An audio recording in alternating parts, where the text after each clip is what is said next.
ప్రతి ఒక్క మనిషికి కుటుంబం ఉంది ఫ్రెండ్స్. కుటుంబం లేకుండా ఏ ఒక్క మనిషి ఉండరు.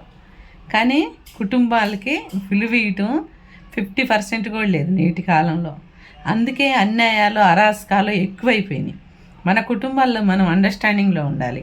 ఏ మాట వచ్చినా మందలింపు వచ్చినా, సావులైనా పెళ్ళిళ్ళైనా ఏమైనా ఇంపార్టెంట్ విషయాలు అయితే మనవాళ్ళు పలికినా పలకపోయినా మనం వెళ్ళి మనవాళ్ళనే పిలుస్తాం. అందుకే మూగాసైగ్గా ఉండకుండా ఏ మాటలు వచ్చినా ఏ గొడవలు వచ్చినా ఏదైనా ఒకరికొకళ్ళు మాట్లాడుకొని అండర్స్టాండింగ్లో ఉండండి. ఏ తప్పులు వచ్చినా కానీ 10 మంది కూర్చొని సమర్థించుకోండి.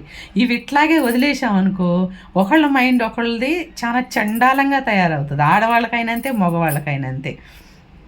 ఒక 10 రోజులు ఫ్రెండ్స్ మనం అన్నం ఇంకో వండుతున్నాము, ఓ డబ్బాలు వేసి మూత పెట్టండి. మనం ఎంత అమృతంగా తింటాం వండిన రోజు నెక్స్ట్ డే. అదే 10 రోజులు ఉంటే కుళ్ళి గబ్బు కొట్టిద్ది. మన పగలు ప్రతిష్కారాలు కూడా అంతే. ఎందుకంటున్నాను ఈ మాట తెలుసా? మన మనసుల్లో ఉంచుకుంటే అవి కుళ్ళిపోతాయి. కుళ్ళిపోయి అరాచకాలు అన్యాయాలు ఇవన్నీ పుట్టుకొస్తాయి. అందుకే అవన్నీ వదిలేసేయండి ఫ్రెండ్స్.